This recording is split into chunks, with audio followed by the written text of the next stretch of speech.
ఎన్నికల సంఘం చర్యలపై ఏపీ అధికార వర్గాల్లో గుబులు మొదలైంది. ఏపీలో అల్లర్లపై సిట్ నివేదిక ఈసీకి చేరింది. ఘర్షణలకు బాధ్యులెవరో సిట్ తేల్చేసింది. 150 పేజీలతో కూడిన నివేదికలో బాధ్యుల పేర్లను వెల్లడించింది. ప్రధానంగా పోలీస్ శాఖపైనే సిట్ ఆరోపణలు చేస్తోంది. ఇప్పటికే పలువురు అధికారులపై బదిలీ వేటు పడింది. మరోవైపు అధికారులు ఇచ్చే నివేదికపై చర్యలు తీసుకోవడం సమంజసం కాదంటున్నారు మేధావులు. ఈసీనే స్వతంత్రంగా విచారణ చేయాలని డిమాండ్ చేస్తున్నారు.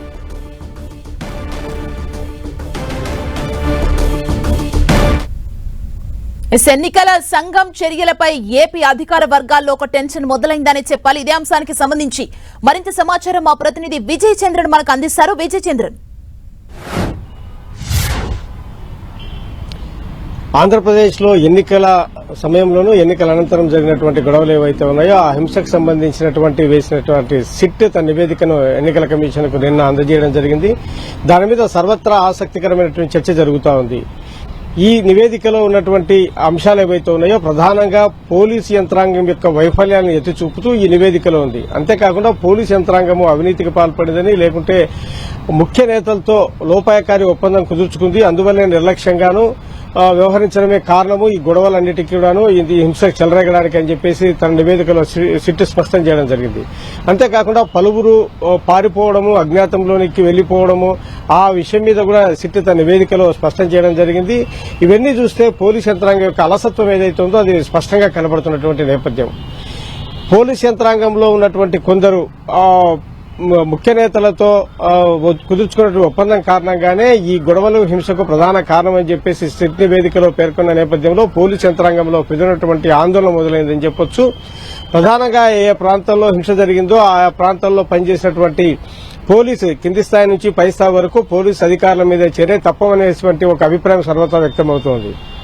అయితే సిట్ ఇచ్చిన నివేదిక మీద పలువురు మేధావులు అభ్యంతరం వ్యక్తం చేస్తున్నారు. ఏ అధికార యంత్రాంగం అయితే ఎన్నికల్లో హింసను అరికట్టడంలో విఫలమైందో, నిర్లక్ష్యం వహించిందో ఆ అధికారుల చేతనే దీనికి సంబంధించినటువంటి నివేదికను తయారు చేయించడం ఏమిటి, తద్వారా కొంతమంది అధికారులనే టార్గెట్ చేస్తూ తాము తప్పించుకునే యత్నం చేస్తున్నారని చెప్పేసి కొంతమంది మేధావులు అభిప్రాయపడతా ఉన్నారు. లిబరేషన్ కాంగ్రెస్ పార్టీ అధ్యక్షుడు మాజీ ఐఏఎస్ అయినటువంటి విజయ్ కుమార్ ఇదే అంశాన్ని ఎన్నికల కమిషన్ దృష్టికి కూడా నిన్న తీసుకువెళ్లడం జరిగింది. ప్రధానంగా ఈ ఎన్నికల కమిషన్ వేసిన స్వయంగా ఒక స్వతంత్రంగా ఒక దర్యాప్తు చేపట్టాలి, అప్పుడే నిజాలు వెలుగులోనికి వస్తాయి. ఎవరైతే కనుక బలహీన వర్గాల అధికారులు ఉన్నారో వారి మీదనే చర్యలు తీసుకోవడం జరుగుతూ ఉంది. ఈ అధికార యంత్రాంగం ప్రధానంగా ఈ హింసను అరికట్టడంలోనూ నిర్లక్ష్యం వహించింది. ఈ కారణం చేత ఇదంతా జరిగింది. ఎన్నికల్లో గొడవలు అనేది సాధారణంగా జరుగుతూ ఉంటాయి. అయితే ఎవరైతే విఫలమైనారో ఆ అధికారుల చేతనే ఈ నివేదిక తెప్పించుకోవడం అనేది అది లోపభూయిష్టంగా ఉంటుంది. కొంతమంది కీలకమైనటువంటి అధికారులు తాము తప్పించుకుంటారు, కొంతమంది బలహీనంగా ఉన్నటువంటి అధికారుల మీద ఈ నిందను తోసేసి వాళ్ళు బయటపడతారని చెప్పేసి అభిప్రాయం వ్యక్తం చేశారు. ఈ అంశం కూడా ప్రధానంగా ఒక చర్చనీయాంశంగా మారిందని చెప్పొచ్చు. ఇరుపక్షాలు చూస్తే అట్లా తెలుగుదేశం పార్టీ అయితేనేమి, అటు కాంగ్రెస్ పార్టీ అయితేనేమి ఇరుపక్షాలు కూడా పోలీస్ యంత్రాంగం మీద ప్రధానంగా ఆరోపణలు చేస్తున్నటువంటి నేపథ్యం మనం చూస్తా ఉన్నాం. అంతేకాకుండా చీఫ్ సెక్రటరీ జవహర్ రెడ్డి మీద కూడాను తెలుగుదేశం పార్టీ తీవ్రమైనటువంటి ఆరోపణలు చేస్తా ఉంది. జవహర్ రెడ్డి వేసినటువంటి ఈ సిట్ మీద తెలుగుదేశం పార్టీ కొంత అభ్యంతరం వ్యక్తం చేయడంతో ఇది కూడా మరొక చర్చనీయాంశంగా మారిందని చెప్పొచ్చు. అంతే వైసీపీ మరొక అంశాన్ని కూడా లేవనెత్తింది.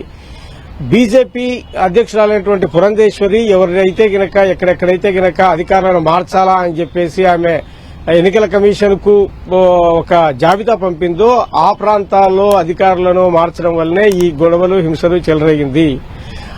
అక్కడ పాత అధికారులు అక్కడ అంటే గతంలో ఉన్నటువంటి అధికారులను అక్కడే ఉండింటే గనక వారికి దానికి సంబంధించిన పూర్తి అవగాహన ఉండేది, కాబట్టి వాళ్ళ హింసని అరికట్టేవాళ్లు.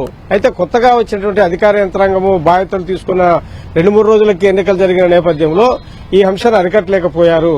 అంతేకాకుండా ఇదంతా కూడాను ఒక ముందుగానే వేసుకుంటే ప్రణాళికాబద్దంగా జరిగినటువంటి వ్యవహారము. కాబట్టి ఎన్నికల కమిషన్ ఒక విధంగా చెప్పాలంటే కనుక బీజేపీ తమ నియంత్రణలో నడుపుతా ఉంది అని చెప్పేసి వైసీపీ ఆరోపణ చేస్తున్న నేపథ్యం.